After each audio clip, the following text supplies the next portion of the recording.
so that the public can, and I'll let you know. And you're live. First of all, I'd like to welcome everybody on Zoom. I know most of the people on this call. I don't think I know everybody.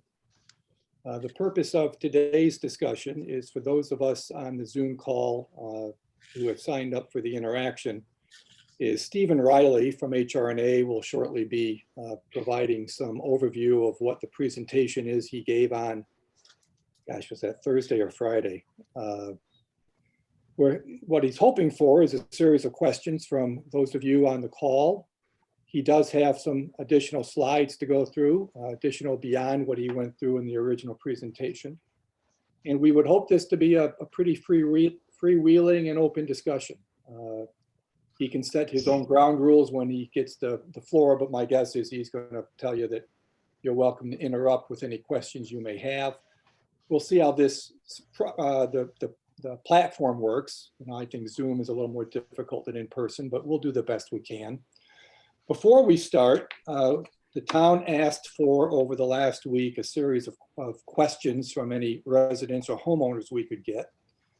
We had 11 different submissions. The majority of those questions, I think, will be addressed by Stephen in his comments, but there are a handful that I think would be best addressed by the town. In this case, I'll do it. So what I'll do, I'll read the question. I'm only going to read the questions. I'm not going to read comments, but I'll read the question. I'll provide you the best answer I've got. And then Stephen is certainly encouraged to elaborate on any issues that he may have once he gets the floor. Once I'm finished with my comments, I'm going to turn my camera off, although I will still listen and be available for any additional input or questions anyone may have of me. But I find that most meetings are best served if my face is not involved. So let me just go through these, and I'm going through them in the order in which we received them. I'm not going to cite the person's name, but I do believe all these questions, Stephanie Tillerson, will be available in the public record. So while I may be truncating some of the questions, they'll all be available for everyone to view. The first one was, are you thinking about eliminating? Before you start, we do have a version that we can share on our screen if that's helpful for everyone to see. Of the questions? Correct. Well, go ahead. Okay. I'm only going to, again, I'm going to skip a bunch of these. Yep.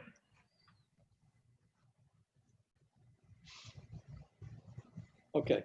Are you thinking about eliminating short-term rental properties? The answer is no. The report points out the value of having short-term rentals as part of what makes Kiowa a successful place. So the answer is no. Second question is, the survey mentions Kiowa Partners sellout a number of times.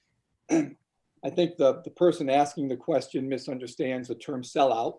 Sellout really refers to when Kiowa Partners sells out their remaining lots.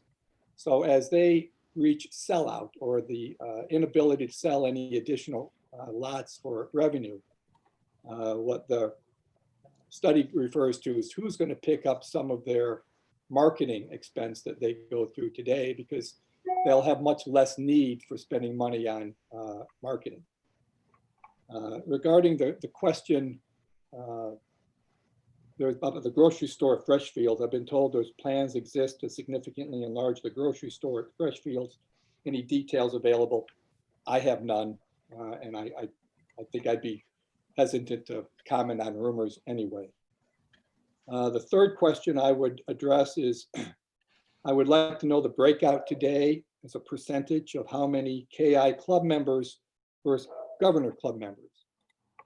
The Governor Club membership, I think I would leave that to Roger or KIGR to communicate if they wish. I don't know those numbers, and I don't know whether Roger wants those public or not. I can tell you, Kiowa Partners for the KI Club members have previously published, and I confirmed with them this morning, they have roughly 1,800 dues paying members. Question 4, I'm going to leave to HR&A. Question 5, this is a rather involved one, so I'm going to take a few minutes on this one. Question 5, and you can read it there, but what was the original intention or objective of the town? And let me answer all 4 of those questions. The study was pursued originally in the aftermath of a series of discussions the community engaged in over the previous couple of years. I think most people should remember that there was a big debate about whether the business model, the KIRE, was helpful or hurtful to property values, whether MLS was a better way to market your property, whether one model or the other had a better way of or better chance of getting the seller their top dollar. We had a very robust discussion last fall regarding short-term rentals. Certainly some people felt they helped property values, some felt they hurt property values. But the one constant in all of these discussions, and really regardless of what side of that debate you may have been on, is that residents and homeowners here were concerned that property values were not doing well. They're not holding up as well as they should have. So with that in mind, this study kind of took root. To answer the property value question objectively, we wanted not to rely on someone's opinion or conjecture. We wanted some objective answers to those questions. We wanted to measure how Kiowa was holding up vis-a-vis peer communities. We wanted to understand the forces both helping our property values and those putting pressure on our property values. And we wanted to understand what forces we could control or influence, and to provide a series of recommendations for the major stakeholders on the island to consider over the long run. The report recommends quarterly reviews between the stakeholders to consider the broad question and to work as cooperatively as possible over the long run. And again, this is a very strategic approach to the issue. The study cost was public record at the time we did it. It's $145,000. Going to number 6, well, I pulled 2 main points out of this paragraph. Near the end of the middle, in the middle, there are at least 2 mentions of rental guests having access to the sandcastle. It says to make them happy, but I think it was just access to the sandcastle. I want to know from you if this will happen.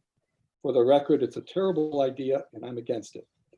Well, first of all, it's purely up to Kika. The town has no input into this discussion. It's strictly a recommendation from HR&A. I think they can speak to their better than I can as to their logic behind it. As to whether it will happen, it's not up to me. I tend to agree with your opinion that I'm against it. The other question is the long-term plan or vision for this island. More and more people come here each year, et cetera, et cetera. I would say that this study is really meant to be a part of that discussion. This study is meant to take a long-term view of Kiowa's property values, both historically and going forward. And I think one of the main takeaways from this study is that you have to balance all those different interests that are mentioned in this question. And I hope going forward, each of the stakeholders take the same view. Number 7, after reviewing the latest KIRE listings booklet, I'm reminded of the lack of diversity of the sales staff. Given the recommended continuation of lifestyle marketing and the interest in expanding Kiowa's market reach, I'd like to hear thoughts about broadening and diversifying the marketing efforts. The first part of that question, I think, is purely an internal question for KIRE. We certainly can't address it here. And I think HR&A is better equipped to handle the other question. Number 8, is anyone on town council upset with the fact they spent a large amount of money for a very long advertisement for the Kiowa Island Club? I can't speak for the other council members, but I'm proud to have spent the time and money on this study because I think it's important to put a strategic view or a strategic light on this question. I think it's one of the main questions that I've heard in the dozen years I've lived here full time. And I think it's the first time we've got objective data in order to answer it. So I'm proud of the study. Next question down, I'm going to skip the comment. You can read it for yourself about why is the club considered the end all. Why were rental companies like Pam Harrington, Exclusive, Acres Ellis, etc., hardly mentioned regarding Kiowa lifestyle? I think that's an HR&A question. Question 9, high construction cost was discussed as a barrier to investment, with one of the drivers of high cost being a restricted pool of potential contractors. Has the island discussed making the contractor licensing process more open to allow for competitive bidding? I think, and perhaps the questioner may be a little confused, the town, as long as the contractor has a state license, the town will provide the contractor a license. So the town isn't restricting competitive bidding. I wonder if the question really is more directed at the ARB, because I think they have slightly different standards than what the town does, but the town's not restricting anything. The second part of 9, I think I'll leave to Stephen and HR&A. Wendy, who got the credit for the most questions asked, surprisingly. Wendy, thank you as always. I'm going to just take a few of the beginning. I think from number 9, we're in number 10, starting with about the 7th question, about the 9th question that she asked. I think it's HR&A, but I'll take some of the first ones. How were property owners selected to be interviewed by HR&A, and how many? We put out a notice, e-blast, for homeowners, both full-time and part-time, to participate in focus groups. We ended up with 17 participants. I think 10 of them were full-time, 7 were part-time. We had people who rented their homes. We had people who did not rent their homes. We had 3 focus groups, so about 5 or 6 people per focus group. Why were MLS brokers separated? I missed the second one. How did HR&A spend? How long did they spend? I think HR&A can answer that. I wasn't there. Why were MLS brokers separated from KIRE? I think the only time they were separated, HR&A, and Stephen can correct me, I believe they met privately with KIRE early, primarily for confidentiality. There was some data exchanges and stuff, and I think there was some sensitivity to not share too much confidentiality information with people that one may view as their competitors. The entire groups were brought together later in the process, late in the process, and did have an interchange, both KIRE and a number of the MLS firms.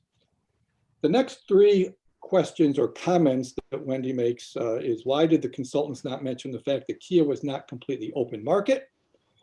Other property owners were surprised there were no mention of KIRE attempting to keep it a closed market.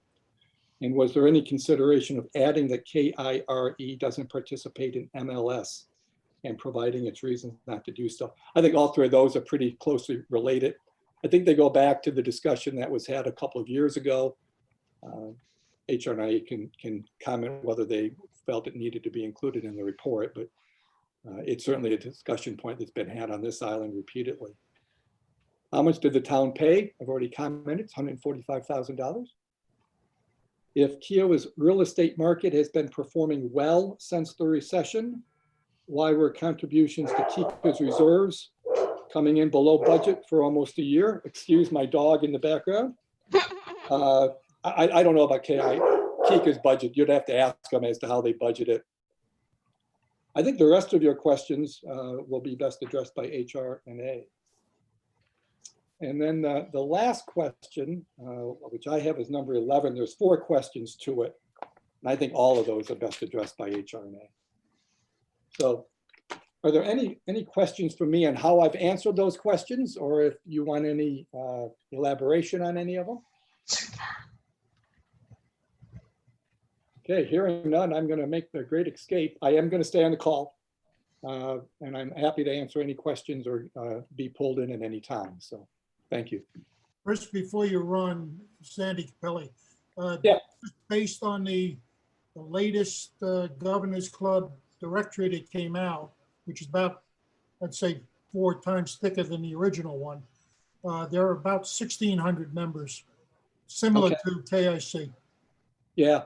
I think one of the comments or one of the questions they got asked is are we shortchanging in the report the value of the Governor's Club? And I'll let Stephen address that. I didn't take that away from the report.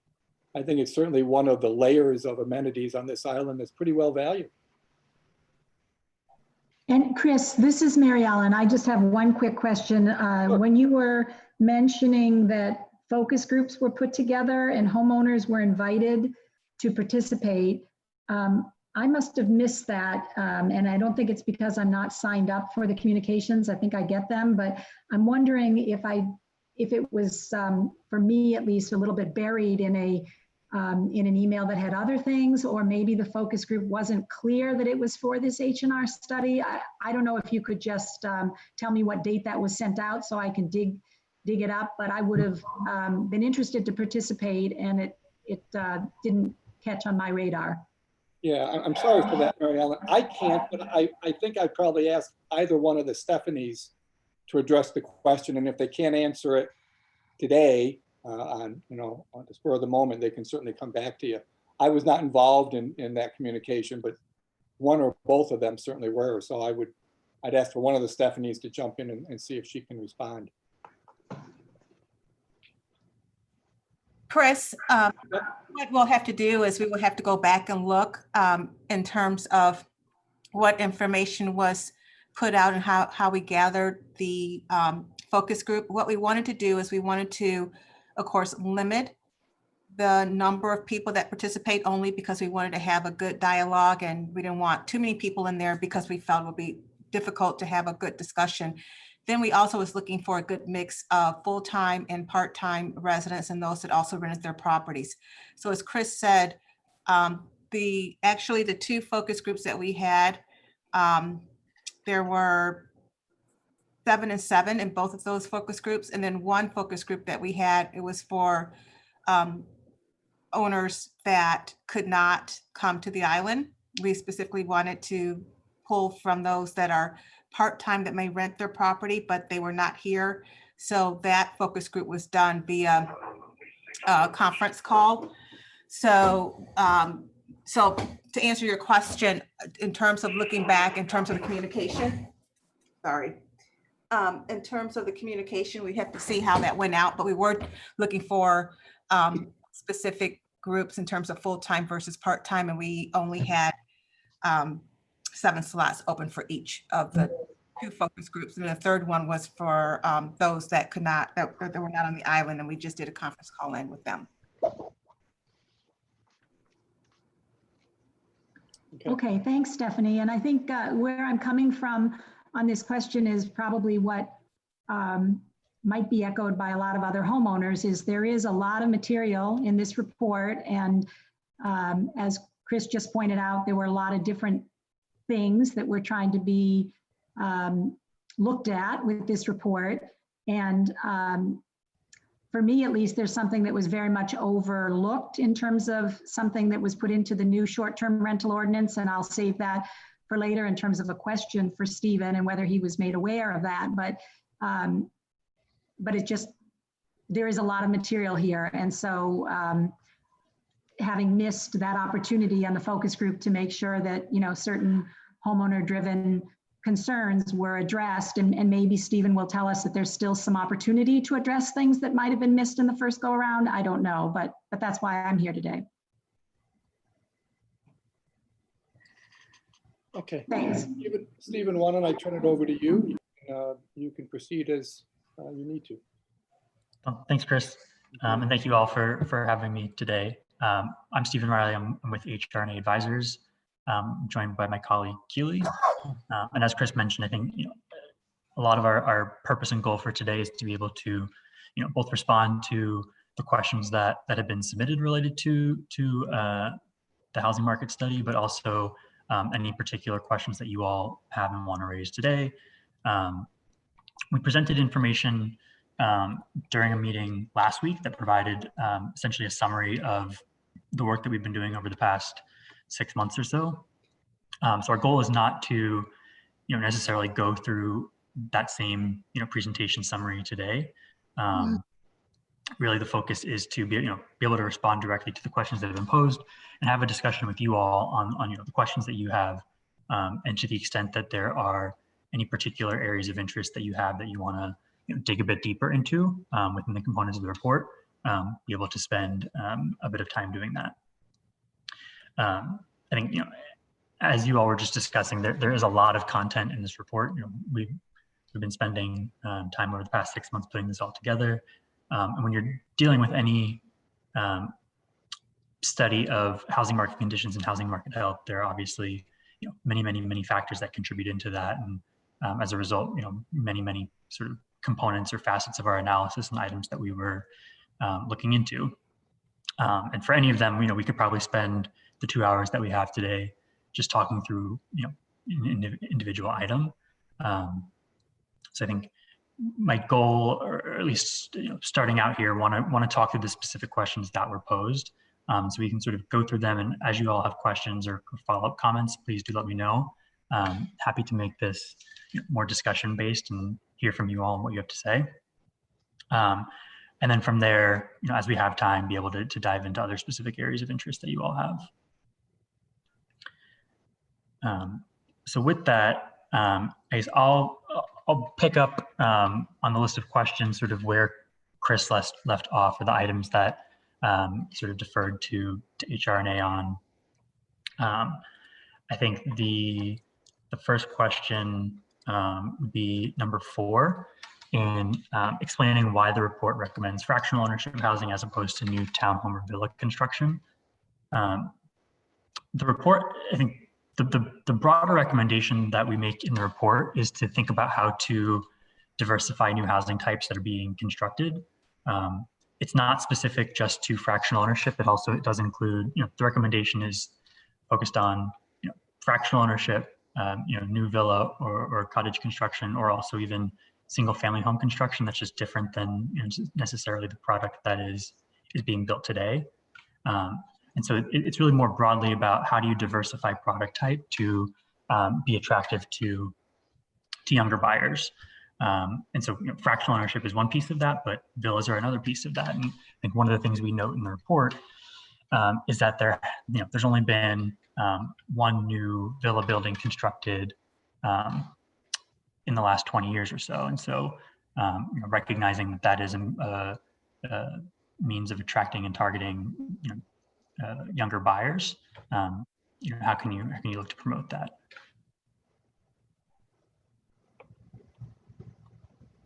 Doesn't the developer control what the existing property available to develop becomes, whether it's high-priced single-family homes or lower-priced multi-tenant projects like villas and condos? So it's easy to say it would be nice to diversify economically for the buyers coming in. But that's controlled by the developer, isn't it? Correct. It's largely controlled by the developer. And that was a key reason that we had a number of stakeholders that were involved in this study. And so we met with KEO partners at the beginning of the study and also provided updates to them as well as to other entities on the island throughout the process, recognizing that as it relates to the housing market, they play a strong role in that. And a lot of the recommendations or sort of strategy toolkit items that we are including in this report are dependent on them having an active role. And so this is based on an analysis of what we see as, we've looked at the market conditions, we've established a baseline of market data. Based on that, we're looking to understand where there are potential strengths and weaknesses and then develop recommendations. But within the recommendations we make, some of them are things that can be completed by the town, but some of them are things that could really only be done by the developer or by Kika or by the resort or others. And so, well, it concerns me that somehow the ball got dropped in view of what this market is. This is not a residential market where you can live and go to work. This is a retirement community and a resort. So either you come here as a tourist visitor, or you live here for retirement, or you have financial resources such that you can buy your second home down here and come visit it when you're not at work. So let's say you're going to attract 40-something-year-olds. For what? Because they can't live here and go to work. I can't imagine why they would choose to do that. We don't have a school system to support school-age kids anywhere close by. And then as a 40-something-year-old buying a second home that you might only use 4 weeks out of the year when you have vacation from your employer and you don't have children's activities associated with their schools, I don't understand who you're talking about. To me, I think you need to make this attractive to remain exactly what it is right now and invest in maintenance of the property and beautification of the property and the ecological sensitivity that it's always had. Because I don't understand who these young buyers are for these properties. As a retired person here, I don't want to see this place turn into 6,000 units of condos. We've already got problems right now at the current level. The density factor jumps way up if you're going to build multi-unit buildings all over this island. I don't know if the infrastructure can support it. Stephen, can I just add one thing before you respond to Gay?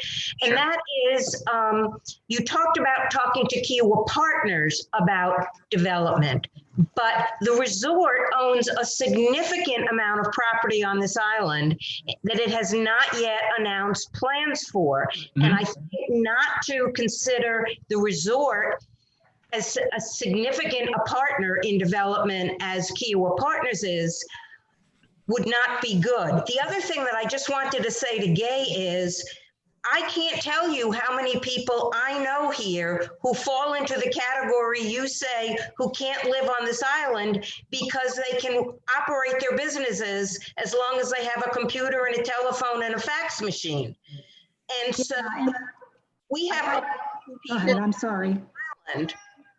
we have a lot of people on this island who are younger demographics, but are living here and are able to. Not to mention the people who send their kids to private schools like Porter Goud or, you know, any of the other private schools in the area. Maybe I've missed those people. I could tell you I haven't met hardly any compared to the retirees that I know. So Gay, this is Mary Ellen, and I look forward to meeting you in person. And I was thinking about this, having listened to the Zoom call last week in full with Stephen, and I felt like some of what he was talking about in this study about attracting, you know, all different demographics of buyers, and you know, he made note numerous times to younger buyers. Just from a necessity point of view to keep the market thriving. And so I would echo what Wendy said is that, you know, it might be that you just haven't come across these other people, but as a 50-something couple that did decide to move to Kiowa and is still working and not retired, and you know, particularly with the COVID probably changing a lot of people's jobs going forward, I would respectfully disagree with you that to me, there is a good vibrancy in the community to have more diversity. And I don't think that my husband and I are very typical. I do think that we run into a lot more, you know, people who are retired or the traditional second homeowners here. But it felt when I heard what Stephen was saying that there is room to make sure that we are appealing to those people through all of the different avenues of getting them to come visit, having them able to stay in a diversity of different lodging options when they come visit. So that's just my 2 cents. Well, we were you 15 years ago. This was my question. Let me see if I can get you back on point.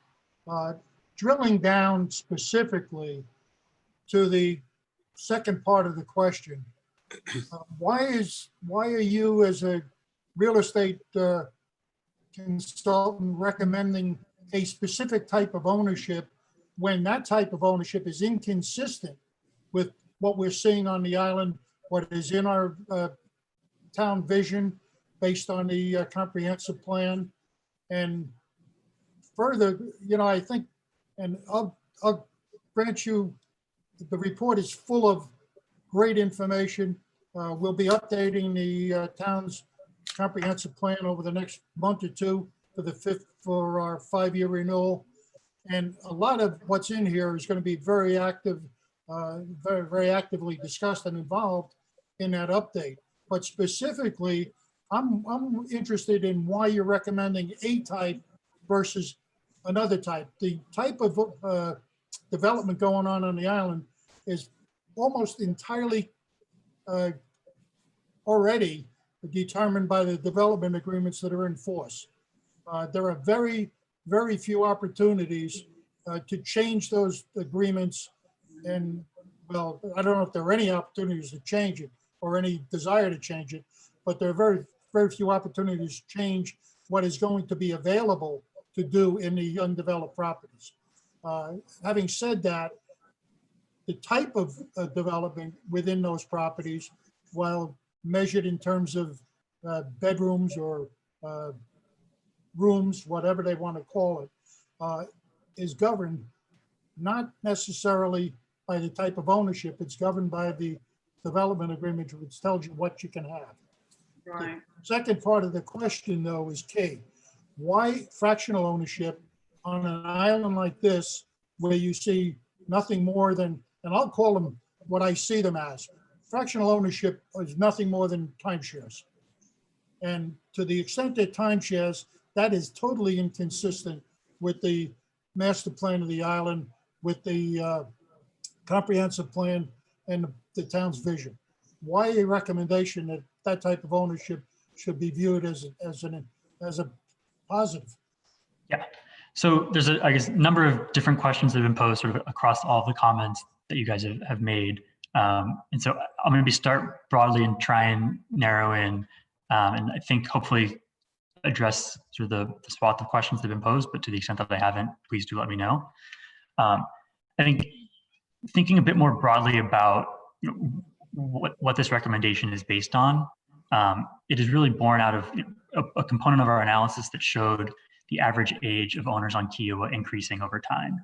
And so that's something that you see in master plan communities, fairly regularly, and so we can see that in data that we have from both surveys that have been done on the island, but also through census data. And so it's not atypical for a community like Kiowa, for the owner population to be getting older over time. But the question becomes, as the island matures and as you continue on, how do you make sure that you're still remaining attractive to future generations of buyers? Because that's what's going to be what maintains the long-term health of the market, is ensuring that there are people that are still interested in purchasing and coming and either living on Kiowa full time or having a second home, whatever it may be. And so that is really the basis for where this starts. And then you think about, if you want to make sure that you as an island are remaining attractive to younger buyers or future generations of buyers, how do you do that? And one of the key ways to think about that is the types of housing product that you are offering. And so one of the things that we heard anecdotally a lot when we first started this study was sort of the progression through which people become acquainted with and ultimately end up purchasing on Kiowa, where perhaps they come first to visit, and they stay at the resort or at short-term rental. They like it, they come back a number of times. They then maybe look at purchasing a villa or a smaller sort of part-time second home, and then over time may move to a single family home or a larger home, and create sort of a long-term buyer on the island. And so it's thinking about, how do you make sure that you're offering a diversified housing stock that is attractive to those future generations, that can sort of ensure that type of cycle or pattern can continue. Stephen, this is Wendy. I have a question for you as to how you arrived at your conclusion that the average age is going up. Because when Tom and I moved here in 1989, I turned 40 here on the island, and I walk the beach every morning. there's not much else to do during the pandemic. And I can't tell you how many people I have met on the beach who are younger people in their 40s, who have young kids, and who have purchased here for a whole variety of reasons. And maybe they're not full-time now, but they purchase with the idea that at some point in the future, they may become full-time. Some of them are full-time, and they're either homeschooling their kids or sending them to private schools in downtown Charleston. But I don't see the average age going up. I mean, when we first moved here, the people we became friendly with were mostly people who are my age now or older.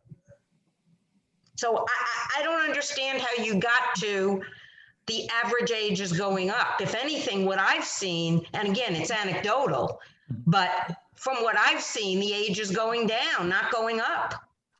Yeah, so the data that we looked at is both survey data that's completed on the island and also US Census data that's conducted that shows the age of full-time residents on the island.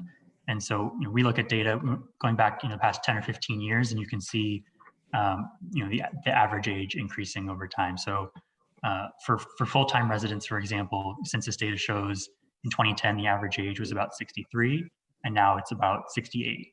And so just based on sort of that comprehensive data set, you do see the average age increasing. Is that census data for people who claim to you as their full-time residents? Yeah, so there's two breakouts of data. There's survey data that's done on the island through the developer, and then there is census data. So the island survey data is for all owners on the island. Census data is for full-time residents. Okay, so that could be somewhat misleading, just the census data. Yeah, I'd like to make a comment and ask a couple of questions. I've had a share in I've had a fractional share in another community for 22 years. And what I have found disappointing about it is I don't feel a sense of community in that fractional share community that we're in. And I think in the broader community itself, one of the drawbacks, which I've heard from local people, is because people are only there for a week or two, they haven't gotten involved in the community. Just make that comment, and that would be one of my concerns as someone who has a single family home, and I spend probably 2.5 months a year at Kiowa and plan to spend significantly more time when I retire. But Stephen, I haven't had an opportunity to read the report yet, so I apologize if this is in the report.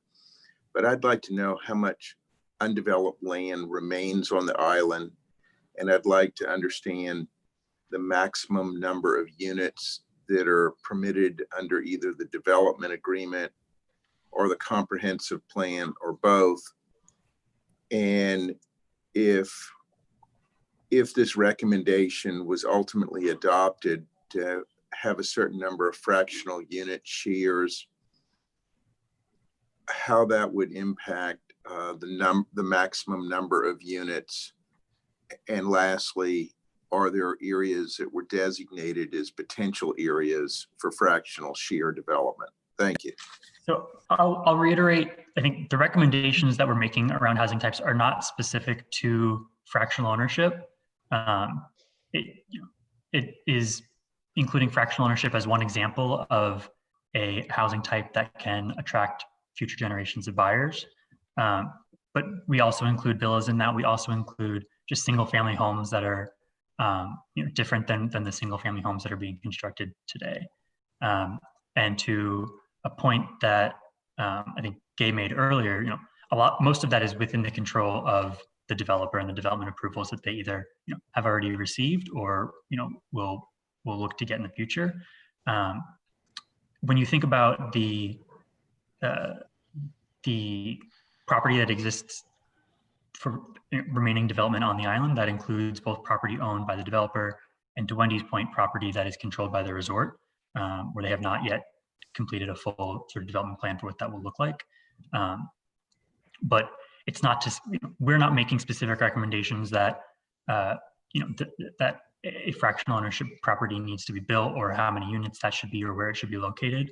We're not even saying that it should strictly be fractional ownership. It's more so just thinking about what are the housing types that are going to, be attractive to future generations and ensure that you are creating that sort of currency or attractiveness for prospective buyers and expanding that buyer pool.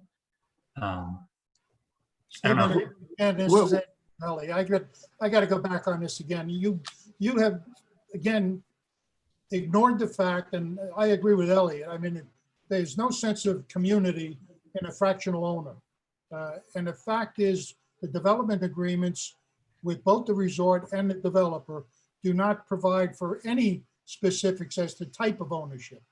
It provides for the number of units or number of beds or number of rooms or whatever they want to call it in a development agreement to be constructed, period. But the type of ownership is determined by the owner. And what we have, unfortunately, in the most recent new ownership agreement, we've had some vacation resort type clubs, but this new fractional ownership issue that came up is with timbers. And what you're finding is it's a limited number. If there is even a hint that the town is going to recommend, what are you go? I wouldn't say the developer because their time is short-lived. In fact, that's the other point. What do you recommend, or what are you predicting in terms of total build-out? Because those units are controlled by the development agreements, and you're far down the road already and very close to total build-out. Yeah, so that was something that we looked into when we were conducting our analysis, is understanding, based on what properties remain, what does the timeline look like for reaching sellout of properties on the developer's part, and based on sort of the pace of sales, and at least when we'd initially spoken with them and what they were projecting out, they were looking at reaching sellout in, I believe, about 5 to 10 years from now. And so a lot of our work is then thinking about how does the dynamic change based on sellout, because that's something that you see commonly across master plan communities is when you reach sellout as a community matures, what factors change in terms of how you think about the long-term health of the housing market. And that's where a lot of the recommendations that we're making sort of tie into, is thinking about the shift from just initial investment to reinvestment, and how do you ensure a cycle of reinvestment going forward?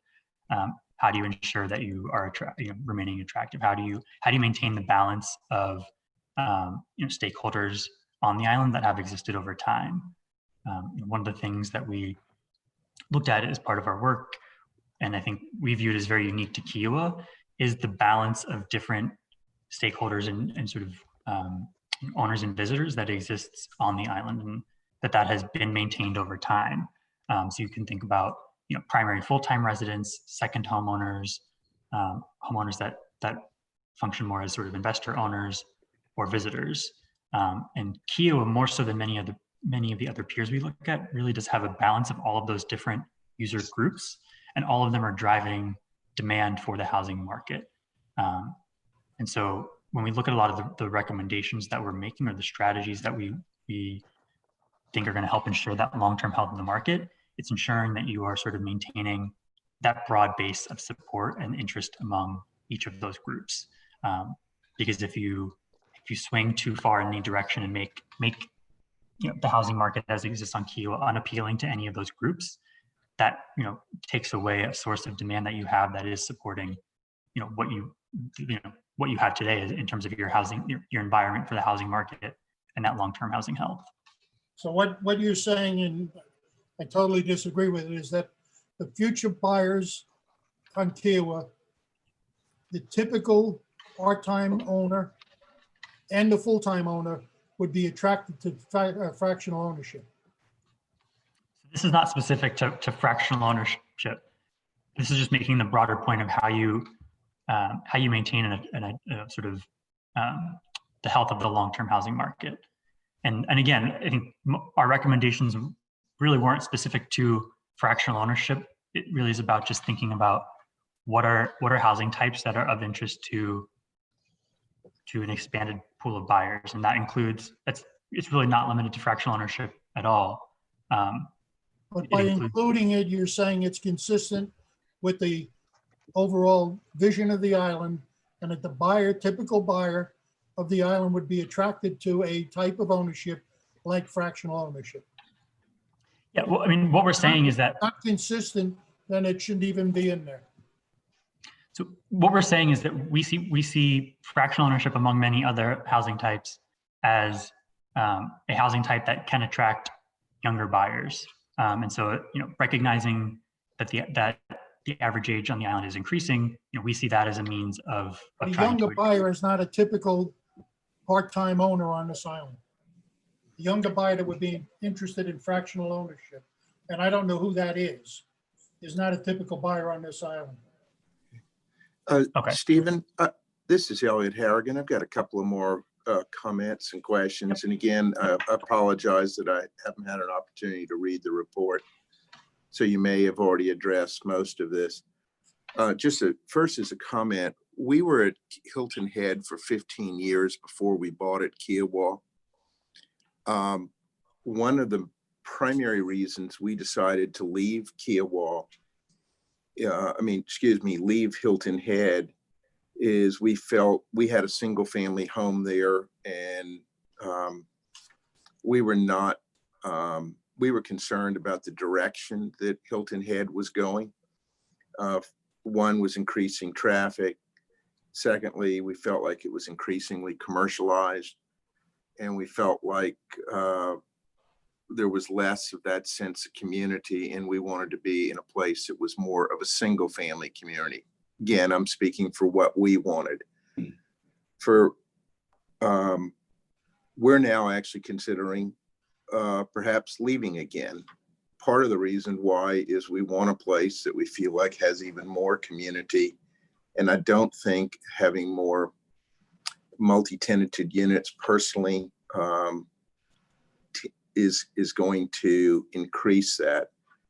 But a few questions. First, I'd be curious to know, in terms of price appreciation, I'm assuming you all broke that down by segments, specifically condos, single family, then whether you're on the beach, second row, etc. We did previously have a condo on Kiowa, and we did not get any price appreciation. In fact, we lost money when we sold it, but I think that wasn't as much attributable to our timing as the fact that there were already so many condo units that, to me, the amount of supply constrained price appreciation. Also, I don't know if the report talks about the fact, and this is another factor in our decision about whether we stay, because we do have an older home. And if we did rebuild our home, the real estate taxes, as you know, in Charleston County are extremely high. And because we don't live there full time, we don't get a homeowner's exemption. But we're also mindful, if we rebuild, then our taxes will go up meaningfully over and above what they already are. I don't know to what degree your report has looked at that. I realize that is not something that is under the control of any of the entities that have been involved in this report. But I would imagine that is a significant deterrent and will continue. And then lastly, if the report talks about people's concern about rising sea levels and the resulting flooding and how that is affecting them, not just Kiowa, but other coastal communities in terms of long-term concern, I've looked at that, and that if we rebuilt and we did a 30-year mortgage, and I've looked at all the good work that's been done by the town and the committee, looked at the NOAA website and a number of other reports, and it looks like by the time we would finish paying off the mortgage, there will, based on the current data, be significant issues. So sorry, I've asked you several questions. Hopefully you had a chance to jot those down. Thank you. Yeah. So I'll address each of those and can sort of work backwards. I do want to note in the comments, there was a question posed and just having a specific answer to the land that remains available for development. I just want to make sure we note that before we move on. We don't have that specific number off the top of our head in terms of the amount of property that remains available or number of homes yet to be built, but we can track that down and provide that.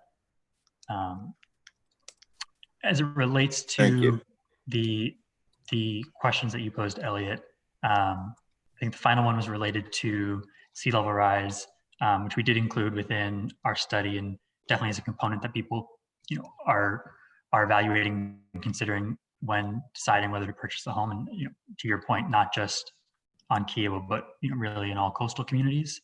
I think one of the things that we saw and heard from a number of others as well is that Kiowa is generally better positioned than most other coastal communities in that the beach on Kiowa is accreting, meaning that it's growing over time rather than eroding. That doesn't mean that there aren't challenges that exist as it relates to chronic flooding or other conditions, and a number of those were noted in the town's 2018 study. And so I think a lot of the focus that we looked at is, how does that tie to the health of the housing market and long-term housing market values? And there's sort of two components of that. One is, the actual, infrastructure needs that are generated that need to be responded to both by the town, but also by others in terms of actually, addressing what what was identified within the 2018 study. And so you saw that with Kika's recent assessment to put in place $3 million worth of new infrastructure to mitigate against flooding. And so investments like that are sort of one key component of really ensuring that you're not susceptible to that chronic flooding. And then as it relates to the housing market itself and ensuring a healthy housing market, it's completing those investments, but then also making sure that you're communicating that and making clear how Kiowa is positioned relative to other places. So there's sort of a base competitive advantage in terms of Kiowa having an accreting beach, but how do you then make sure that you're communicating not only that, but also the infrastructure investments that you're making that are putting Kiowa in a better position in terms of long-term health of the island relative to other places that someone may be considering purchasing, or just providing more of a reassurance that Kiowa is addressing these challenges and that there aren't going to be problems in 10, 20, 30 years because there's an active and proactive approach to addressing that. Stephen, unless we address, and I mean Kiowa as an entire community, unless we address the issues on the marsh side of the island, there's no question that erosion and protecting the beach have been thoroughly studied and we're in great shape there.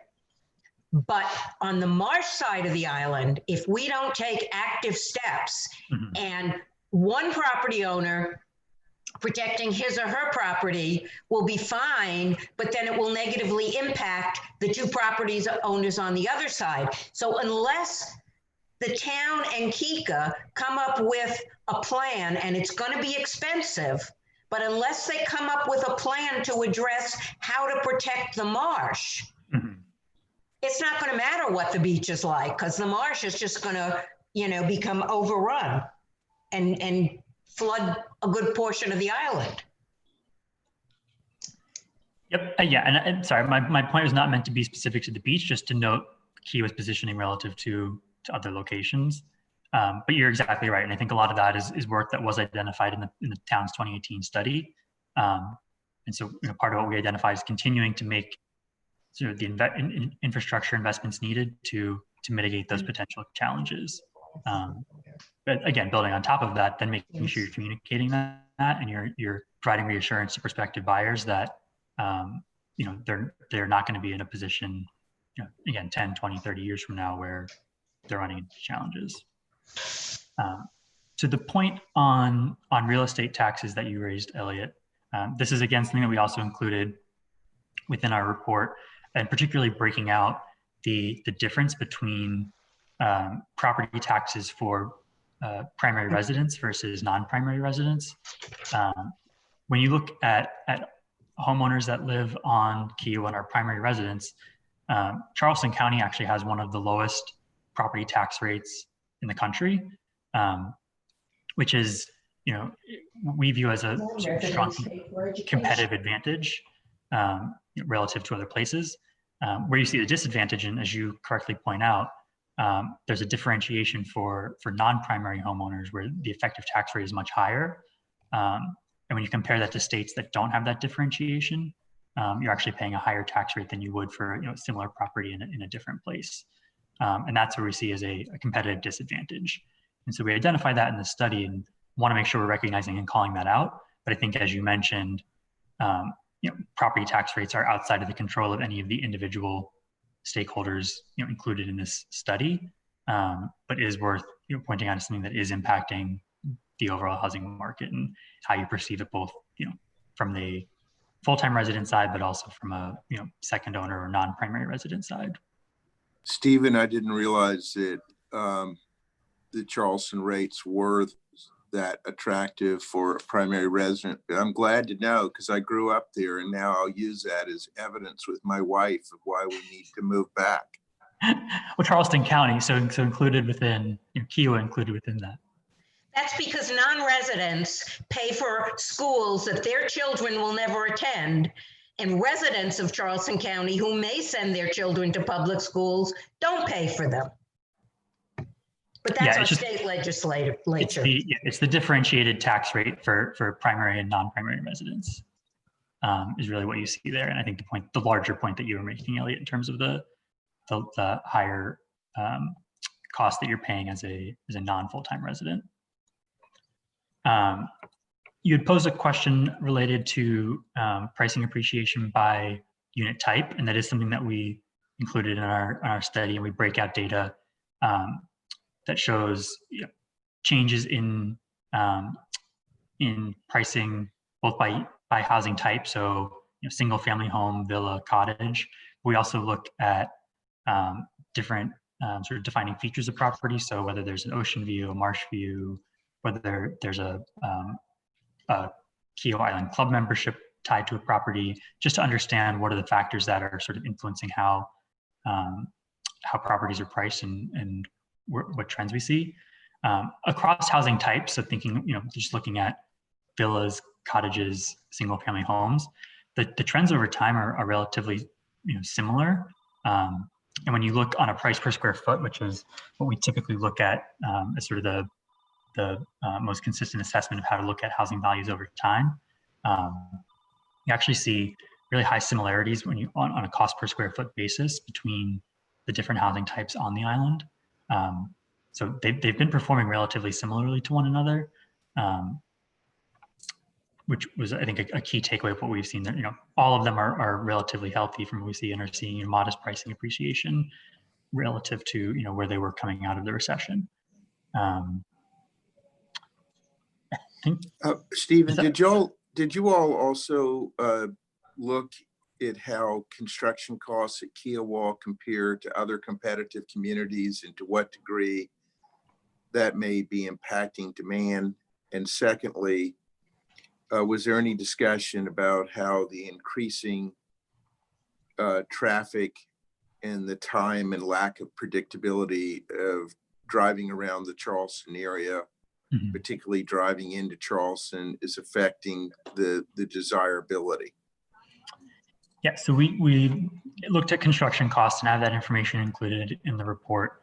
There were sort of two components of that we really honed in on, or sort of key takeaways. The first is just the fact that construction costs are rising very rapidly. And that's true not only on Kiowa, that's consistent nationally, particularly pre-COVID.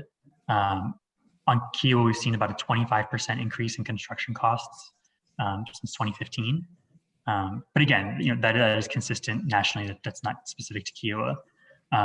What we do see as specific to Kiowa is increased the general premium of construction costs there relative to other locations in the region. And so we see about a 30% premium on Kiowa relative to other places in the Carolinas, sort of inland places in the Carolinas. And there's a couple of different reasons that drive that. Part of that is building codes that exist in coastal communities.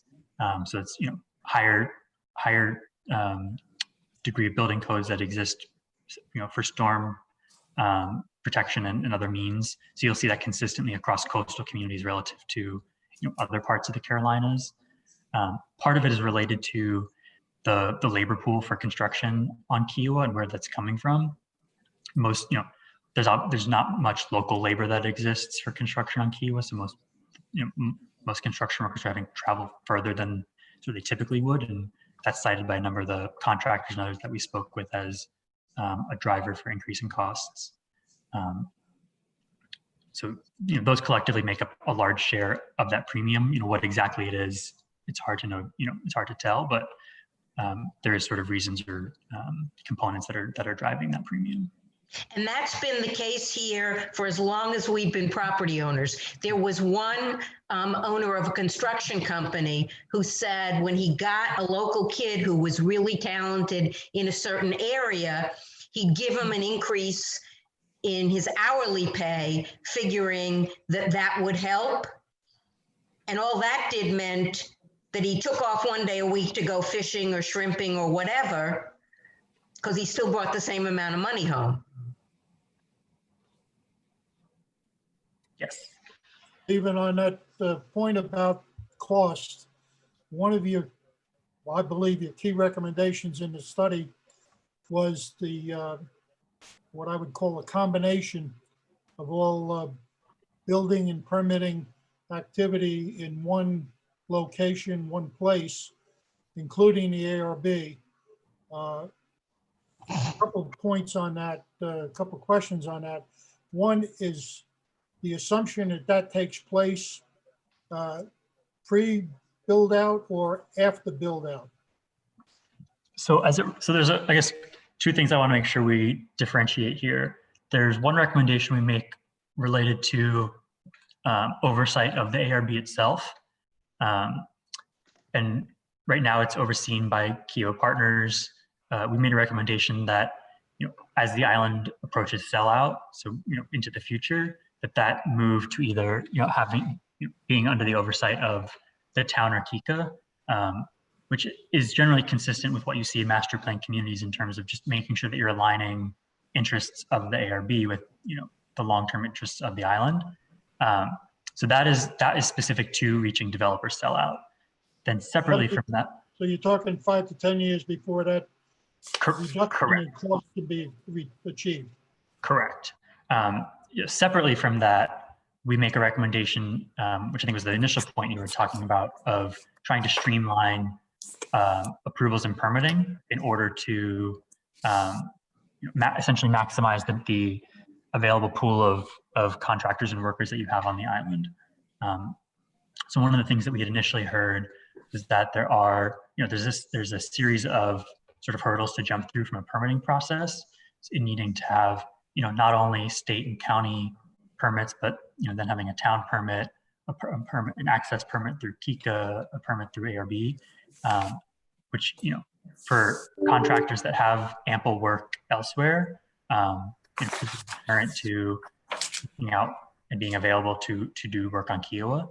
And so one of the recommendations we made is, to the extent possible, trying to have coordination where there's essentially a sort of, even if you have each of those individual approvals required from those entities, having like a sort of one-stop shop or coordination in making that process as straightforward as possible. Again, to really maximize the number of contractors that you have working on the island. Allegedly what the town did, have one-stop shopping. Make sure that you're getting the most competitive pricing possible. That's not single-handedly going to solve, or lower construction costs to eliminate that premium that I mentioned.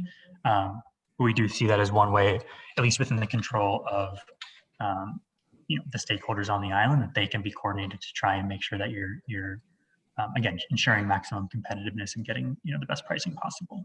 So Stephen, this is Mary Ellen, and I just wanted to ask your assistance in regards to the first point. If there's some more data that could be ferreted out, as much as I've listened to your whole presentation and read the report, I still feel like I'm a little bit lacking in the data, but it does tell us that the median lot values are down significantly from 2011 at 1.2 million down to 800,000 8 years later in 2019. So 33% drop over those 8 years. I truly believe, based on my own recent experience of having built a home on Kiowa and from many discussions with real estate professionals, that a large part of that is the overregulation via the ARB, and specifically the problem of really not having any consistent application of the so-called, design with nature guidelines, and having it by nature of being a very private entity that operates behind closed doors, that they just will make decisions arbitrarily. Many neighbors actually call them the arbitrary review board rather than the architectural review board. And that's a huge issue. And so it was mentioned in your report that some of the other, I'm trying to understand this sellout thing, and there's been a lot of discussion about it on iKiowa, that originally there was an intention that when it got to be 80% sellout, there would be this transition that you're discussing, so that Kika or the town would take over those ARB type of duties of regulating appropriately, the exteriors and the landscaping, et cetera. But apparently there's nothing in kind of cast writing that it has to be at any particular time. And our understanding from the COO of Kika is that it could be, ad infinitum if the partners want to hold on to that. So I'd love to see more data about like Palmetto Bluffs, which is mentioned in there. I don't even know if I understand exactly how Palmetto Bluffs is different than us, but you do cite it as an example where maybe they have taken more control over their architectural review board away from the developer. But if you can present a little more data to us about that, so that you can help us as a community to have appropriate data about why we should be working harder towards that aim. Because I personally think that it is really depress the land values, because there's not a lot of people that want to engage in that process of building a new home on Kiowa. Yeah, so as it relates to the land values, we dug into that as well, because that was really the one area where the market wasn't performing strongly or in a really consistently healthy way over the last 10 years or so. So something we really wanted to dig into and try and understand why. And in the analysis that we did, I think there were two primary reasons that we were able to derive. The first was just the overvaluation of those properties sort of in the lead up to the recession and the housing bubble, where they were really priced at a point where that was well above their sort of true market value, just given the nature of the housing bubble. And so that was sort of a key component of driving that value down initially. In recent years, going back to the discussion we were just having about construction costs, typically, within real estate markets, when you see construction costs rapidly increasing, that actually drives down what people are willing to pay for property. And so you can think of that sort of, at the most simple level of, if someone has a set budget of what they're able to afford, and the construction costs are going up, and that's a sort of fixed cost, that's going to then push down what they're willing or able to pay for that property. And so we do see that having some impact. I can't speak to the specifics of the ARB review process or discrepancies there that you may perceive. But in terms of the recommendations that we make around that change in oversight, again, that it's largely driven by what we see as best practices in master planned communities as they approach sellout. And so it's thinking about how you make sure that you're aligning the long-term interests of the island with that oversight. which is likely best to be done with the town or Kika. But again, not until you actually reach that sellout point. But in terms of other communities, that is essentially what we see in almost every other place we look. And so if you go to similar to the peers that we included in our analysis, you see that sort of shift in model over time. Palmetto Bluff, I believe, is the one we called out as still having their ARB or ARB equivalent under the oversight of the developer there. But that's primarily driven by the fact that that community is still under development. And so essentially is following, a similar model to Kiowa at this point in terms of having that oversight, within the umbrella of the developer while the island is still under development. So I guess the thing I'm struggling with is what does it mean about approaching sellout? And I'd like to see a little more data around where Kiowa is in that versus the other peer communities, because I don't think we have that data in the report. Stephen, it's not in the report, but Stephanie just sent out a chat message to refer back to the fourth quarter town notes, which gives a breakout of the development agreement, how many lots are developed, how many are yet to be developed, how many units, et cetera. So all that information is in there. With respect to the 80% figure that was mentioned, all that does is basically transfer the control of Kika to the individual property owners. And the developer no longer is in control of the Kika activities, including the ARB. However, in order to satisfy your recommendation, it would require Kika and then the board of Kika and the property owners to give up the control, if you will, of the ARB to a town and coordinate, something that Kika, under the control of the developer, has been unwilling to do for the last 10 years since those discussions have been started. They just haven't even begun to consider it. Because it's a moneymaker for them, Andy. You're absolutely right. Well, I would be curious, going to an earlier person's comment, to what degree you were able to determine that ARB is driving up costs. And I may be in the minority. One of the things that did appeal to us about Kiowa is that there was an architectural review board, because we viewed that there would be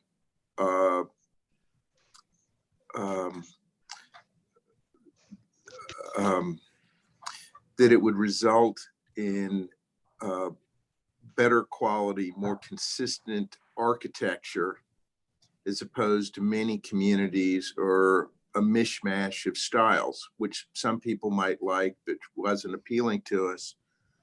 But ironically, we bought on Eugenia Avenue. And if you've been down Eugenia, because Eugenia is, for the most part, not subject to the ARB, you have quite a variety of styles. And you also have a significant and increasing number of extremely large homes that don't, to my mind, are out of balance between the building to land ratio. And that's because it's subject to Charleston County zoning and not ARB. Yeah, I think one of the things that we identified within our study is the importance of the ARB and the value that that provides in terms of, Elliot, to your point, the architectural consistency and the broader environment and aesthetics that you create in terms of having appeal of the physical assets on the island. So I think we definitely view that as being important and maintaining that over time. It's just then thinking about how that shifts again as you approach sellout. In fact, on Eugenia, there've been some homes built recently that because there wasn't an ARB and it was just setbacks that are county setbacks, the homes are so large that they actually now block the view that their neighbor used to have.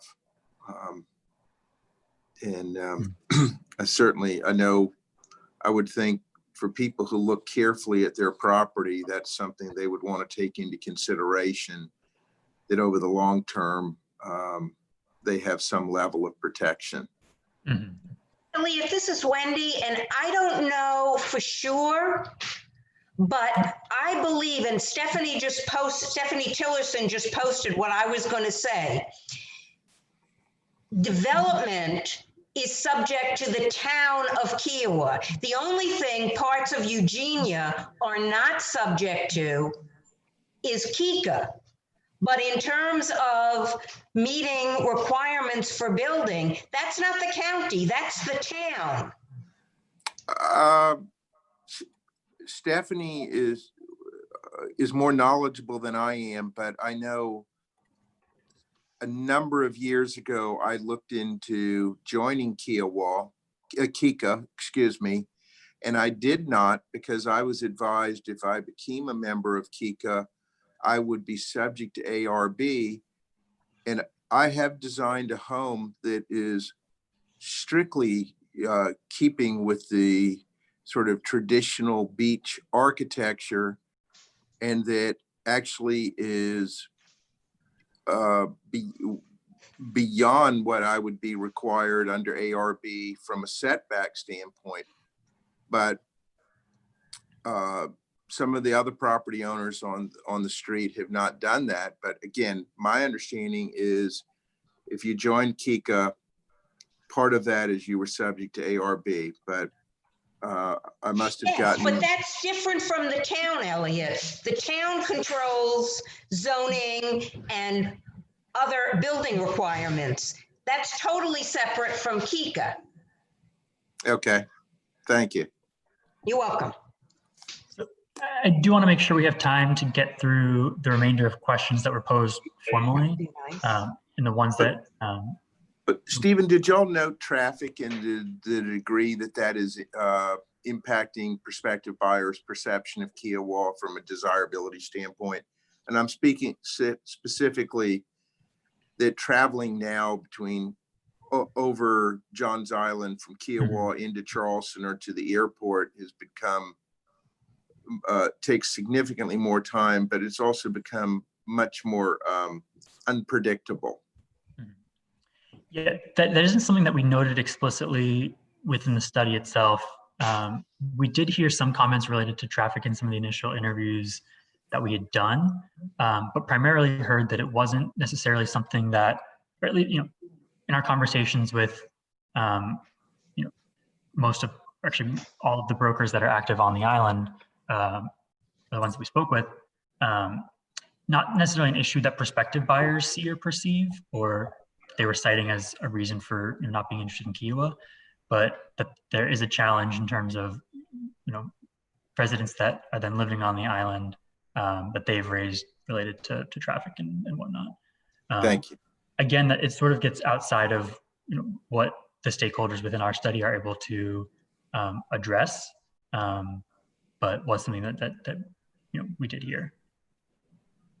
Even going back to, again, the costs of living at Kiowa or purchasing at Kiowa, I want to focus on one of the points you mentioned in the toolkit with respect to the physical assets and reinvestment.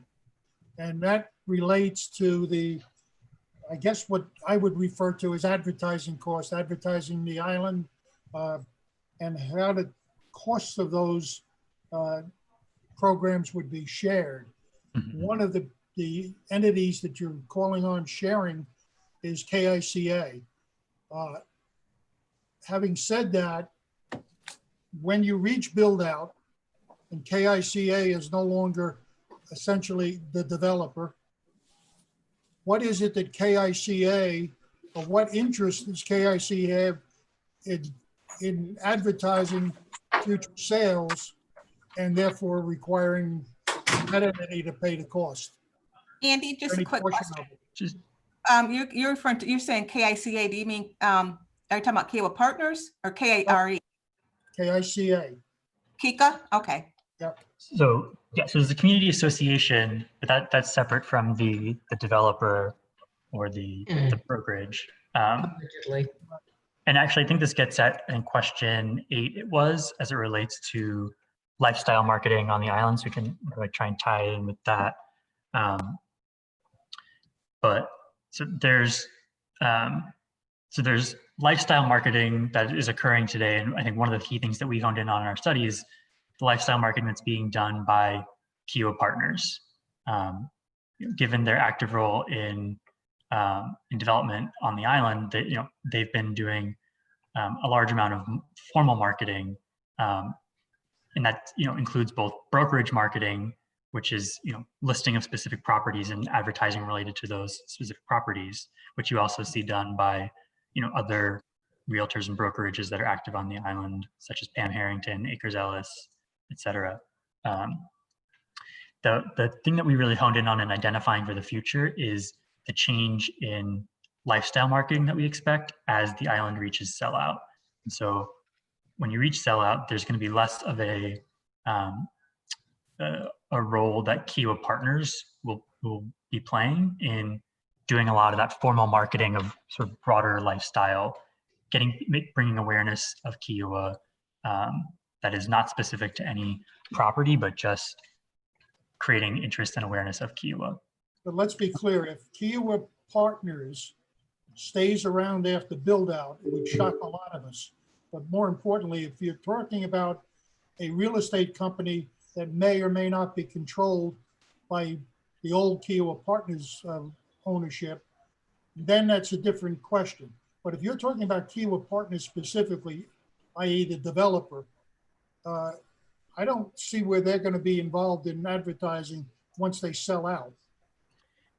And that's exactly the point. So we would expect that they would continue through KARE, the real estate brokerage, their brokerage marketing, which is specific to homes that are for sale, that will continue, regardless of reaching sale or not. The difference is in the lifestyle marketing. That's the more general awareness, exposure to Kiowa, and that's what we expect will decrease as they approach sellout. And so, but isn't that the resort and the clubs, if you will, for lifestyle? Why is KICA part of that cost? It isn't. So yeah, so we don't include KICA specifically as part of that. Well, you do in the sense that you want them to provide financial tools, including incentive for reinvestment and, well, you say investment in shared ownership again, villa buildings. Andy, this is Wendy, and I've agreed with almost everything you've said up until now. And the reason I disagree with what you just said is that there is still a ton of land that the partners have to develop at Cacique.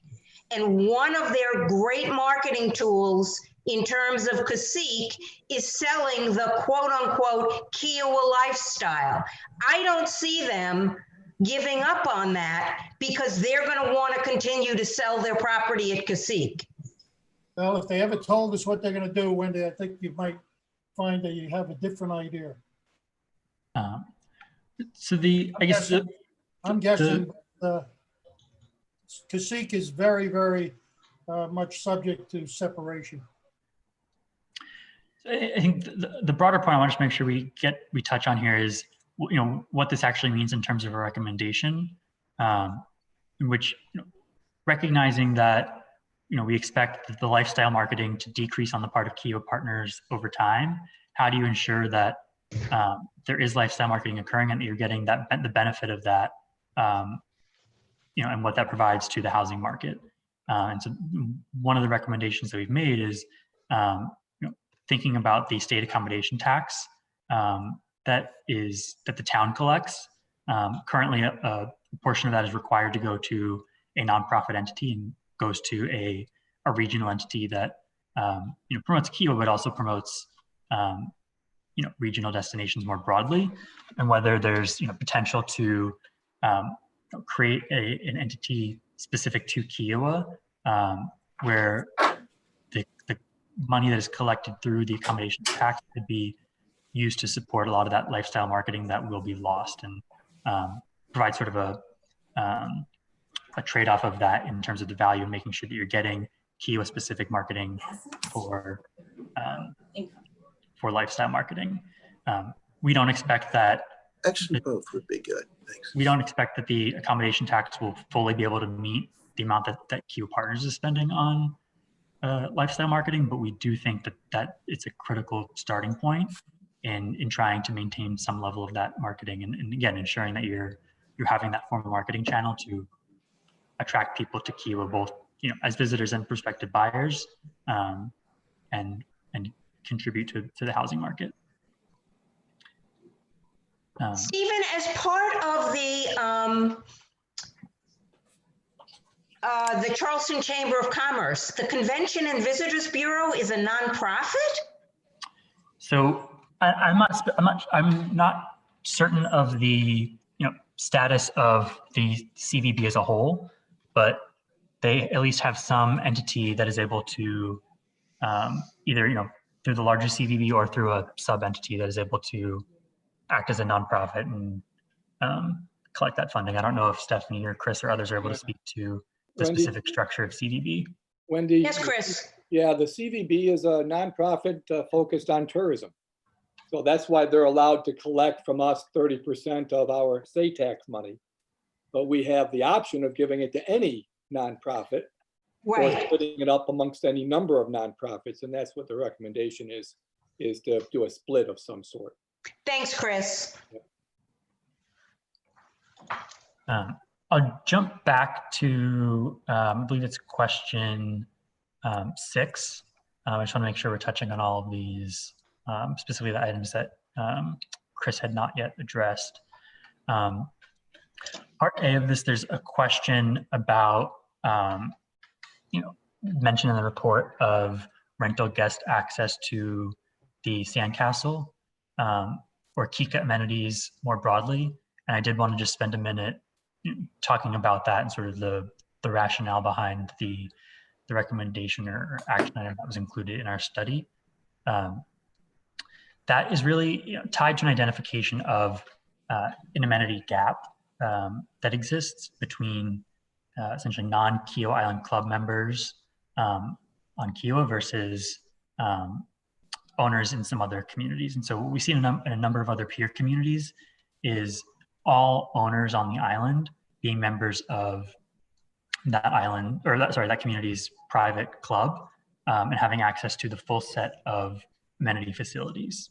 And so if you are sort of in that position in a peer community, but on Kiowa as just a non-club member, there is a difference in the sort of amenity base that you have access to.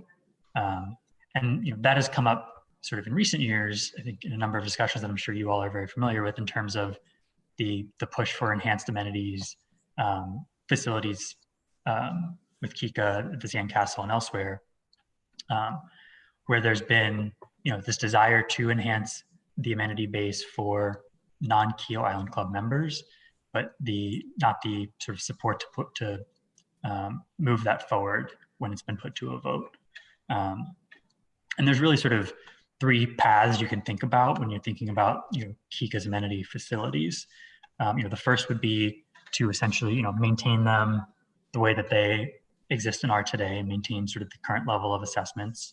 But if you want to look to enhancing those amenity facilities in any way, there's either a need to increase the assessment and what is charged, or to look to how you can expand your user base to really be able to generate revenue that will support those enhanced facilities. And this recommendation really gets at that third point, and how you can generate additional revenue or expand the user base of those facilities such that it will make a broader portion of the island interested in sort of moving that initiative forward. And so that was where that recommendation was based. It's not to say that having visitor access is the only way of doing that. That is a way that we see as there being potential to again, generate that revenue and provide a means of enhancing those facilities. But I think this, as with all the remainder of recommendations that we make, are exactly that. They're recommendations. They're, our belief of how we think Kiowa and its stakeholders can address the challenges, leverage the strengths and whatnot that we've seen in our study. By no means are these binding in any way, and nor does this mean that they're anything that is endorsed by KICA, the town, or others. It's simply our evaluation of how we think, if there is this desire to enhance the amenity facilities of KICA, how that can be done in a way that again expands the user base and generates that support and interest. Can I just interrupt here for a second? KICA is a homeowners association. The KICA amenities are available to the homeowners who pay assessments every year. I'm not sure why I would need to be incentivized to let people who are not homeowners use the amenities that I'm paying for. Then to the extent, let's just say you decide to let renters or tourists have access to KICA amenities, and you're going to charge them a fee to access that. That precludes me from being able to use my amenities to the extent that they're already pretty crowded. If you go to the Sandcastle in the summer, for instance. So I would just say that there are 3 ways to enjoy Kiowa. As a homeowner, you can be a Kiowa Island Club member if your lot and property came with a membership opportunity. In addition to that, as a homeowner, or maybe not even having to be a homeowner, you can be a Governor's Club member. My husband and I are members of both. As a Governor's Club member, we have 4 golf courses to play at. We have at 5, my husband's telling me. We have the resort amenities to use, which includes swimming pools and parks and restaurants at a discount. Outside of those 2 options, you're coming here as a renter. If you go through an outside property management company, you don't have pools to use. You don't have, you can play golf on the public courses. They're paid to play. So I am really surprised that there's been any mention of the homeowners association amenities being opened up by fee or not to tourists, essentially. And again, this is not to say that there's any endorsement by KICA or any others. This is simply an assessment of how, if there is a desire to increase the amenity facilities and enhance them in some way, this is a way that could be done. The alternatives. I still don't understand why the homeowners and taxpayers, or however you want to frame us up, the people that are the members of Homeowners Association, KICA, motivation to open up the amenities that we pay for outsiders. What's the motivation for that? Yeah. So there's a portion of homeowners that are second homeowners that are renting their homes, and for short-term rentals, and so having this as an amenity available to those renters is beneficial to those homeowners that are renting their homes, and so if you're a second homeowner and maybe you're not on Kiowa very often, so you aren't able to use the Sandcastle or their facilities, so you're not necessarily interested in enhancing those facilities because you're not using them. But if you know that your renters are able to, and that is an added amenity, then there's benefit in that, and there's broader support to again enhance those or make improvements. I don't know that helps increase stabilize property values for the future at Kiowa. And I thought that was the purpose of this, partly the purpose of this study, to talk about the future real estate values, lifestyle changes and all here, but opening up homeowners association amenities to renters. I don't know, that sounds like a sidebar to me. Yeah, so it's one component, and as we've mentioned, there's many things that are included in this analysis, all of which broadly contribute to the overall health of the housing market. And so we see this as one component, but by no means is it the singular defining component that that impacts values.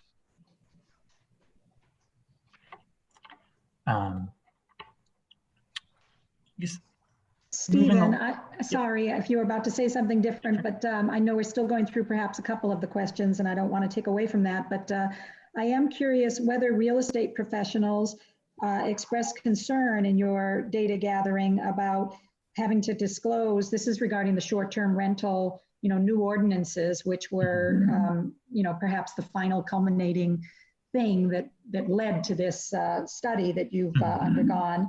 So did they express even anecdotally concern about having to disclose to prospective buyers that they may be restricted in the future in renting, in rental revenue to offset their investment costs? Because that was a very, that was brought up quite a bit by real estate professionals in the discussion over this. And I really didn't see that in the report. And instead, what I saw was, to me, as a data kind of person, was a little misleading that it was saying that as of right now, you don't see an impact of the new short-term rental ordinance on real estate values. And yes, I would say with the COVID,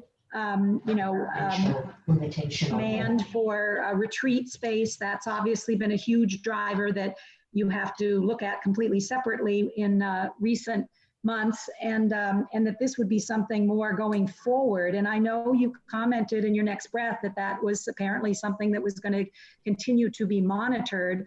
But I would just be interested to know if there was any sort of anecdotal evidence of real concern by the real estate professionals. And I do have another really important question, but I just want to give you an opportunity to just address that one real quickly if you have any comment on that. Yep. Yeah. So that was something that came up in our discussions with pretty much all of the brokers that we spoke with, was their concern in what happens if you reach the sort of idea of reaching the cap, even if the cap has not necessarily been reached yet, and what that means for prospective buyers. And having heard that, a key part of the data analysis that we were doing was looking at trying to understand whether we've seen that in the housing market values that we're tracking in the data that we were looking into. And we as you mentioned, that's not something that we saw within current housing prices. So we didn't see sort of the idea of potentially reaching the cap in the future as impacting housing values today, or sort of deterring potential buyers in a way that was impacting the overall housing market. I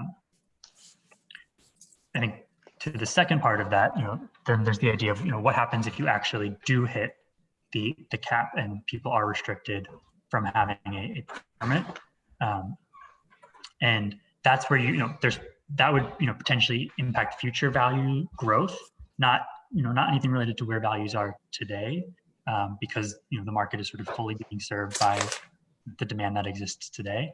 It would be sort of future growth that would occur from an increase in that that STR level. But again, that's something that the town is monitoring sort of consistently to understand where that percentage is and whether the town is close to reaching that cap, but we don't see an impact on the market today from it. So a couple of things that I took away from your presentation last week are that Kiowa is nowhere near the level of percentage of short-term rental going on that has perhaps been out there in the press, and that might generate fear among Kiowa people that, gee, we don't want to become the next whatever town is in the press where you mentioned 40 to 50% of the homes in a community maybe are being rented by Airbnb. So that was a really strong takeaway that I garnered, and so I personally think that some of this cap being implemented was a bit premature on multiple levels, and that it is an issue. If I was a realtor, and I'm not, but I'm in touch with realtors, that even if you're getting to be 17, oh, next year we're 18%, oh, gee, we're 19. Well, geez, we're looking at this property and we're also looking at one, on Daniel Island or wherever else we might be looking. Well, you know what? I don't want to have to deal with that regulation that maybe next year I won't be able to get when I decide that I'm ready to rent, I might not be able to get that because we could pop up to 20%. But that just leads me to my other question for you, Stephen, and the real reason that I signed up for this call, which is, I don't know if you're aware of this, but the new short-term rental ordinance did have another significant change in it, and I didn't see it mentioned in any way, shape, or form in your report. And that was that it specifically disallowed a type of rental on Kiowa that had previously been allowed under the old ordinance. And that would be that if you wanted to rent a portion of your property, whether that would be an outbuilding that you had on your property or a guest suite that might be like a frog, a family room over garage type of a setup within your architecture, you used to be able to do that on Kiowa. You can no longer do that. And I would really like to know some data in our peer communities about whether that regulation has been put in place that you are aware of, since you guys know a lot about all different housing markets. But to the different points that people have brought up, that first of all, the reason, I think the very strong reason for the short-term rental ordinance was that people were very concerned about certain, renter behaviors. I don't think that's an issue at all with this type of more traditional bed and breakfast type of setup, because you've got renters that are right there next to the owners and they're not going to be unaware of rules and misbehaving. Number two, this idea of community, and it couldn't be a stronger pull to people who come into a bed and breakfast type of situation to really learn the community and learn all of the beautiful aspects of Kiowa direct from a homeowner. So I don't know, again, if you were made aware of that as a change in the rental ordinance. I do believe that a lot of Kiowans were not even aware of it. And I was really disappointed myself to have to kind of find it by reading the new ordinance and being surprised to see it, and then having to specifically go back to the town and say, well, can you show me the old ordinance and was that in there?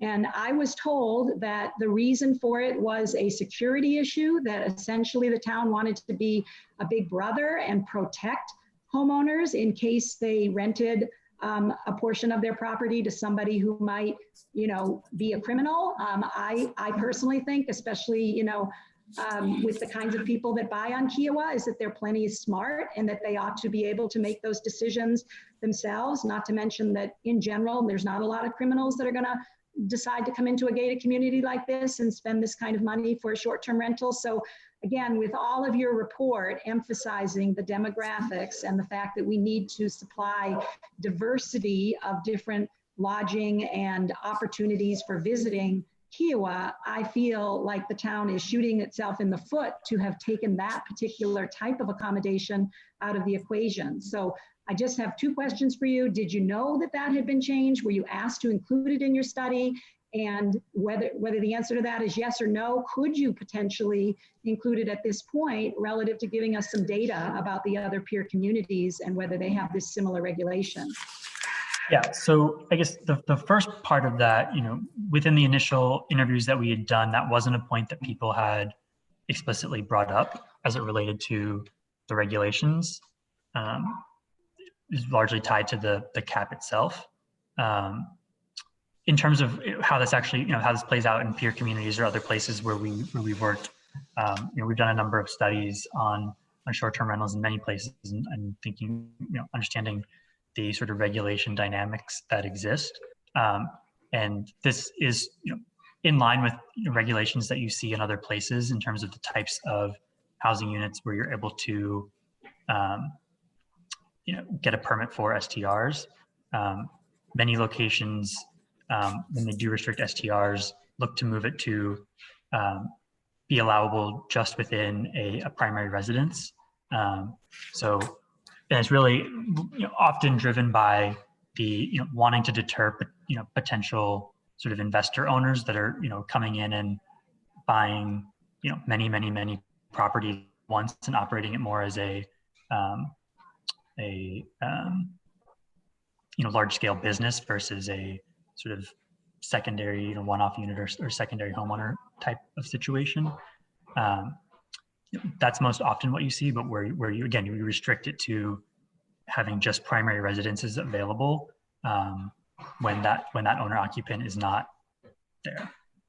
I don't know if, I'm not sure if I'm following that. I might have not made myself clear, but this would be that you are, let's say, a full-time resident on Kiowa, and you have a separate outhouse on your building, on your property, and you want to rent this as a suite, and yet you are there right next door. So you're saying that, I don't know what you're classifying that in terms of primary residence, but no, it's not like a hostel type of a thing that somebody's giving a key code out and renting bedroom 1 to one person, bedroom 2 to another, bedroom 3 to another. That's not at all what would ever happen on Kiowa. So we personally, my husband and I, came to Kiowa under that model, and were able to really meet some wonderful people that way and get a great introduction into the community.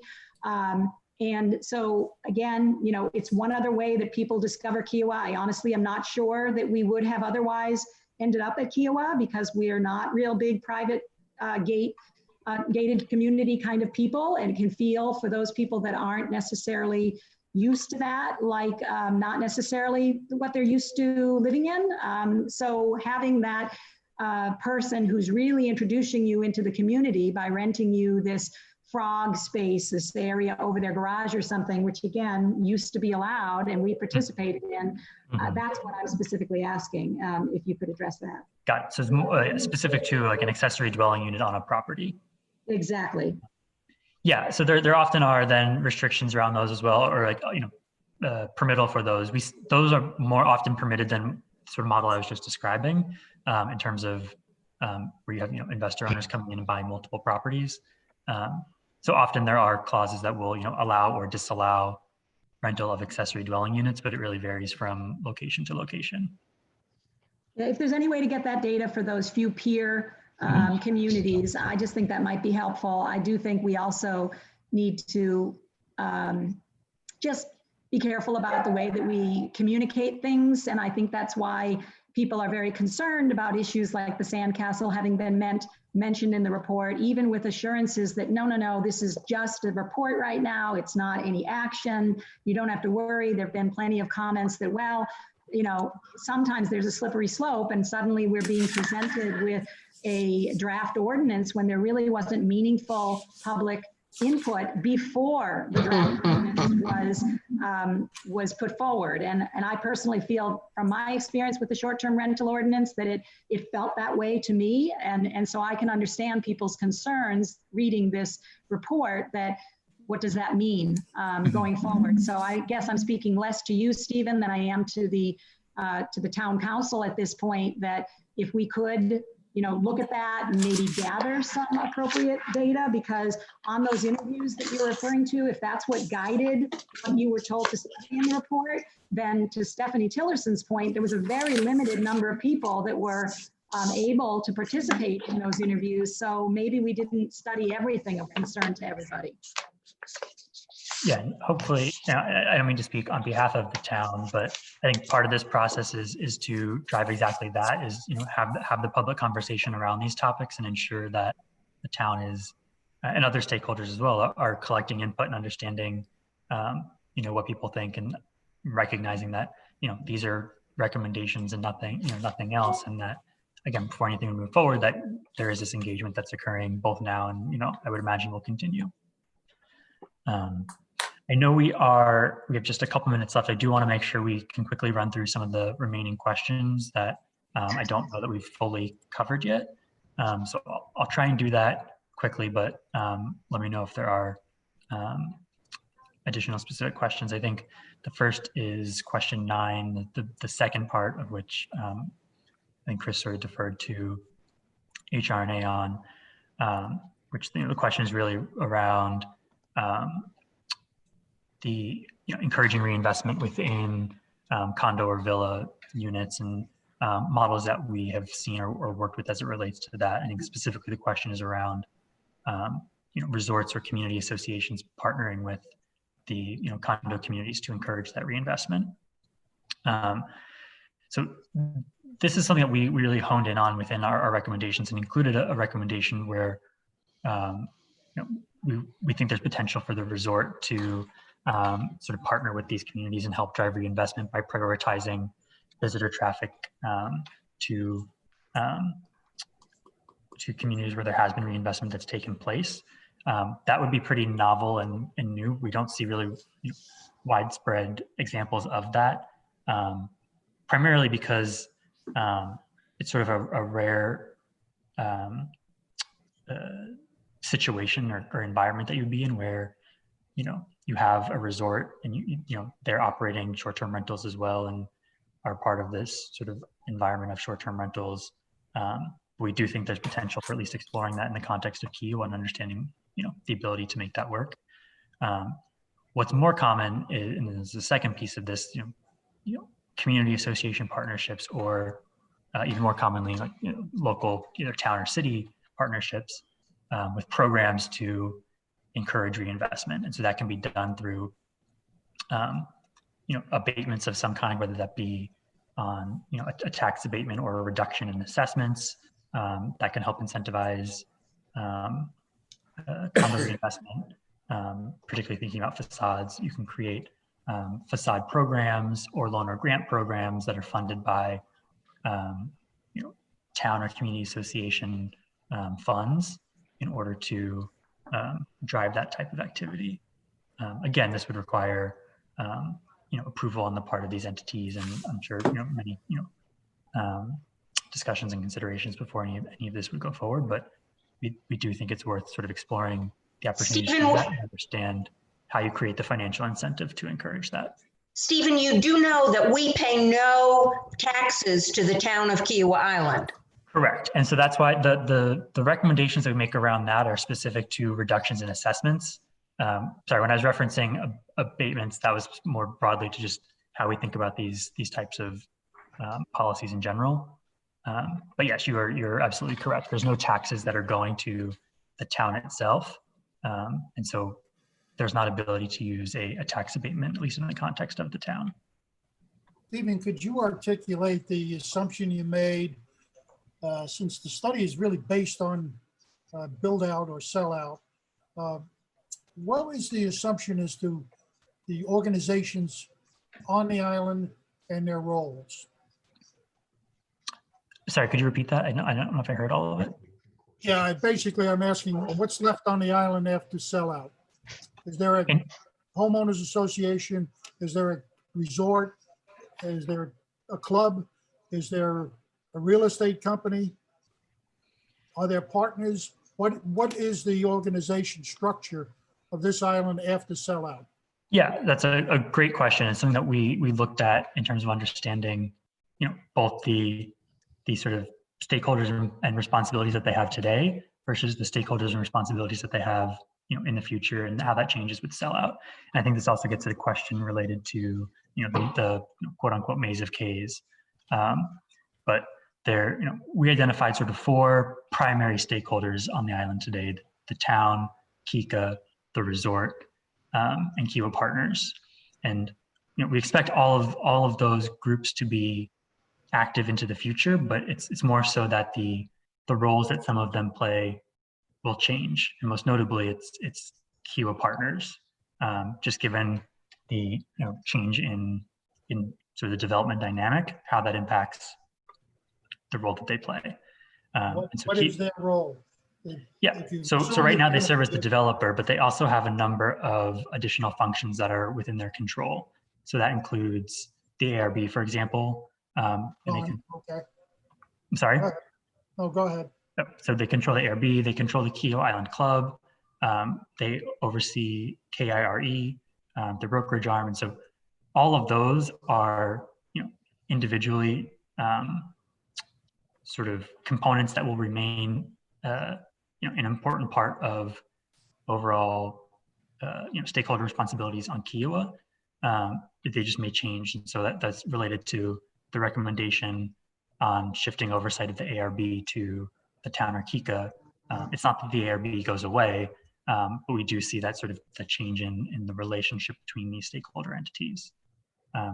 So I think the 2 major components are the ARB point I just mentioned, and then the marketing component, which we talked about a bit earlier in terms of the reduced role of Kio partners in marketing and how that then changes, the role that other entities are playing in marketing on the island. But the marketing from a partner standpoint is going to stay with the club and also stay with the real estate company. Is that what you've assumed? So there's different marketing components. So the recommendations that we make pertain specifically to lifestyle marketing. And it's more so that we expect that Kio partners to decrease what they're spending there, which is really their choice. And just making a recommendation around the town using their state accommodation tax funding to help sort of take the place of that to some extent. But other marketing that occurs, on the part of the resort, on the part of other state accommodation tax funds, that's occurring through brokerage or other activity, we expect that all to continue and remain in place and not change over time. All right, so their role basically is to run the club and run the real estate company, which will then be somewhat less restrictive than it is now, in that the deed requirement to sell through KICA, if you bought under the covenants and then go multiple listing after a certain period of time, that restriction goes away. So they are a real estate company competing with all other real estate companies, and they run a club. Is that what basically your assumption? Primarily, yes. They'll they're key components that will, the development component becomes much less because there's not properties left to sell, and the focus becomes on sort of the other entities or responsibilities that they have. So with KIRE or the club or any other components. So their role, if you could measure their role today, it might be 70% of the activity, whereas going forward, it might be 20%. Yeah, I mean, we don't know what what their share of the real estate market will be per se. We have no way of sort of predicting that or how the market will behave in that manner. That would really be up to how conditions change in the future. Thank you. I know we are at 4 o'clock now. I think we've gotten through most of the questions that were included here in some capacity, but I just want to, if there's any questions that people had that were included. If you need to go a little bit over, that's fine, Steve. Okay. Yeah, and if people do have time, that's great. If there are any... Stephen, I'm going to have to bail here pretty soon. If anyone has any questions for me, I'm happy to answer them before, but I do have a 4 o'clock commitment I made. So otherwise, I'm happy to let you guys continue, but I do have another commitment. Same here. Thank you, Stephen, and everyone else. Okay. Thank you. Yeah, I guess any final questions or comments for Chris before he goes, and then if not, we can tie up any loose ends as it relates to the questions that have been posed. Very good. Thank you, Stephen. Thanks, you. Chris. Bye, Chris. And if anyone else needs to pop off, that's fine. Or if there's no additional questions, we can end the call. It's up to you all. Only the ones Steve wants to cover. I'm sorry, I couldn't hear that. It's only the questions that you want to cover. Yeah, so I guess, so there's a couple questions remaining. I think we've covered most of them. I just wanted to make sure if any of you had submitted written questions, that they had been addressed at this point, or if not, I want to make sure we can cover them.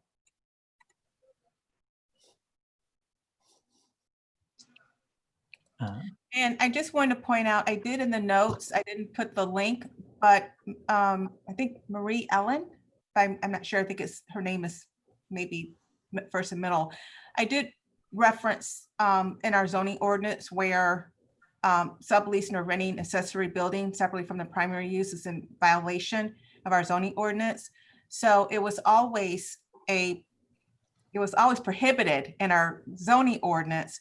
What we've done is we've just made sure that it's now referenced so that anyone that's renting short-term rentals is aware of it. So if anybody that was renting their or subleasing or renting rooms in, say, guest house or a pool house, they technically were in violation of our zoning ordinance. We just wasn't aware. And I'm not sure that, they should have gotten, if they would have tried to get a business license, a short-term rental business license for that, we probably would have caught it and flagged it at that time. Thank you, thank you, Stephanie, for validating that my memory isn't totally gone. It's no problem.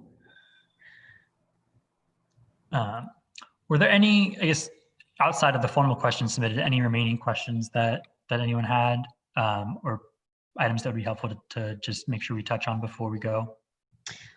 Stephen, I guess I would ask, I'm sure you're aware from all your discussions that KIRE does not participate in multiple listing. Mhm. And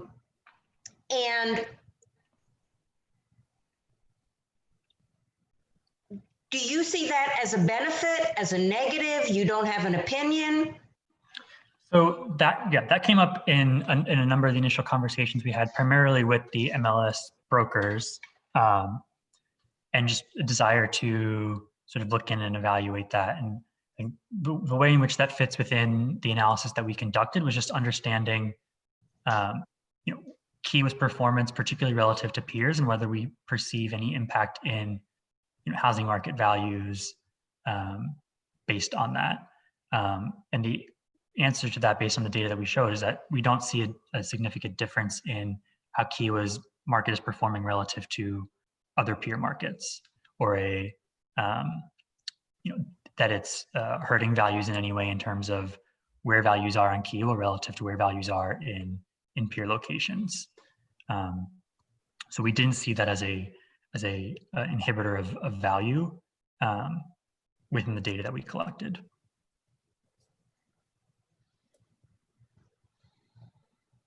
Even I'll just repeat my thanks and again, my appreciation for the value of the report. We're going to use a lot of the information in consideration of the update of the comprehensive plan. Not necessarily in terms of the objectives, but in terms of some of the steps that might be taken as a result of the objective being achieved.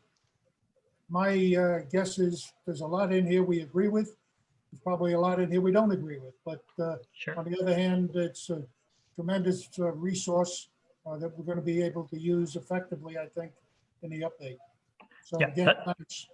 That's great to hear. And yeah, I think a large part of this is making sure that there is this base of data that exists. And it's great to hear that you see value in this and the update that you'll be making.